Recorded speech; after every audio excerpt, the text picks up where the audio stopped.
খালি জনজোয়ারে যোগদান না, আজকে মান্না অঞ্চলে একটা আমাদের নির্বাচনী জনসভা ছিল। তা আমরা ভেবেছিলাম মাঝারি আকার হবে, কিন্তু বৃহৎ আকারে জনসভা, জনসমুদ্র, জনস্রোত, জনবিস্ফোরণের রূপ ধারণ করেছে। এটা একটা ভালো লক্ষণ। আগামীতে জোড়াফুলের বিজয় সুনিশ্চিত হতে চলেছে, জনসভা দেখে বোঝা যাচ্ছে। তা এখানে একটি অঞ্চলে জনসভা ছিল, অথচ এত জনসমাগম, জনগণ মুখিয়ে আছে জোড়াফুলকে ভোট দেওয়ার জন্য। জায়গায় জায়গায় যোগদান চলছে তো। আজকে যোগদান তো চলছে, 2-3টা যোগদান আমরা করলাম, প্রতিদিনে হয়। তো সেক্ষেত্রে আজকে বিজেপির প্রার্থী, তার নিজেরই বুথের সভাপতি, বুথ সভাপতি সপ্তম রায়, সে আজকে সদল বলে সবাইকে নিয়ে আজকে যোগদান করলেন আমাদের দল। মান্নায় যোগদান করলো, বালিয়াপাড়াতে শুভেচ্ছা জানিয়েছি।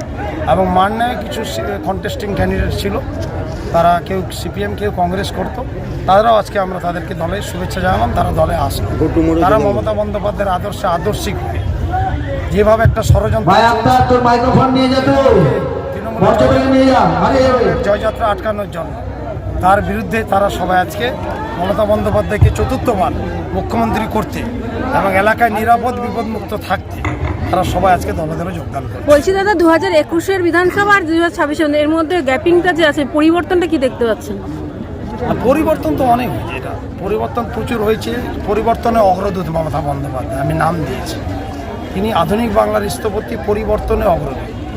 তিনি যে একাধিক অভিনব উদ্যোগে অভূতপূর্ব উন্নয়নগুলো বাংলায় জন্ম থেকে মৃত্যু অবধি যা দিয়েছেন, আর পর্যায়ক্রমে ধাপে ধাপে অনেক নতুন নতুন প্রকল্প যুক্ত করেছেন, বাংলার মানুষ ভালো আছে, সংখ্যালঘু মানুষরা বিপদমুক্ত, নিরাপদ আছে।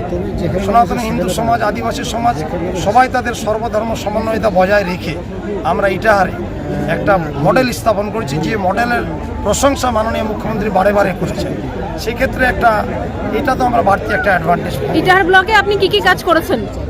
এ তো খতিয়ান দেওয়া যাবে না, আমি তো উন্নয়নের লিফলেট দিয়েছি, ডেভেলপমেন্ট। যদি আপনি জিতেন, রাস্তাঘাটে একটা বিপ্লব হয়েছে, যোগাযোগে একটা বিপ্লবের বছর হয়েছে।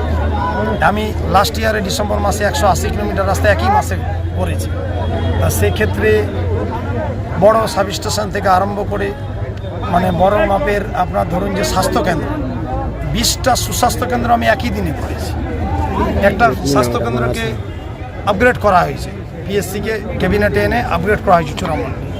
তারপরে ধরুন যে এমনি আপনার পানীয় জলে 73 কোটি টাকা ড্রিঙ্কিং ওয়াটারের পানীয় জলে আমি কাজ করেছি, কিন্তু এখনও চলমান প্রকল্প আছে কেন্দ্রের অভাবের, অর্থনৈতিক বঞ্চনার জন্য। এগুলো অনেকটা সুসম্পন্ন হয়নি, কিন্তু ম্যাক্সিমাম খরচ হয়ে গেছে, এগুলো আবার হবে। এর মধ্যে বিভিন্ন রকম আরও ধর্মীয় স্থানে কাজ, বিভিন্ন রকমের কাজ হয়েছে, দৃশ্যমান কাজ হয়েছে। যদি এত আর্থিক অভাব সত্ত্বেও, কারণ আমি 3.5 বছর কাজ করেছি। হ্যাঁ, এই মনে করে দিল, নদী ভাঙ্গনের সেক্টরে আমরা অনেক কাজ করেছি, যেখানে মুখ্যমন্ত্রী নিজে বলেছিলেন উত্তরবঙ্গে নদী ভাঙ্গন প্রতিরোধে এবং ব্রিজে এবার এই টার্মে কাজ দেওয়া আমার পক্ষে সম্ভব না। তবুও আমি মন্ত্রণালয় ধরে ধরে অনেকগুলো নদী ভাঙ্গন এই অঞ্চলে এসে এখানেই 2-3টা বোধহয় আমি করেছি। তা এইভাবে প্রতিটা অঞ্চলে আমরা নদীমাতৃক এলাকাগুলো, এগুলো এলাকাতে আমরা করেছি।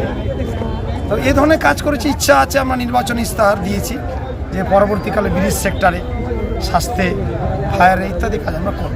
যদি জিতে আসেন আবার কি কাজ করব? কি কাজ করলাম যে আমি নিশ্চয়ই ব্রিজ সেক্টরে একটা আমার বড় কাজ করার ইচ্ছা আছে, অনেকটা এগিয়ে রেখেছি আমি।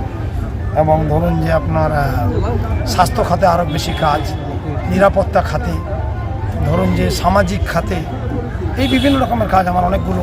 এবং অগ্নি নিরাপণ ব্যবস্থার ক্ষেত্রে আমাদের ফায়ার ব্রিগেড স্টেশনটা হয়ে আছে। আইনি জটিলতা, জমি জটে, যার যে জমিতে হচ্ছিল সেখানে তারা মামলা চলে গেছিলো, জমি মামলাকারীরা হাইকোর্টে গেছিলো বলে, পরে যদিও আমরা সরকার পক্ষ জিতেছি, কিন্তু জেতার পরে ভোট ঘোষণা হয়ে গেল, কাজটা শুরু করতে পারলো না। ওটা আমাদের বরাদ্দকৃত স্কিম আছে, ওটা যে কোনো মুহূর্তে দ্রুততার সহিত কাজ হয়ে যায়।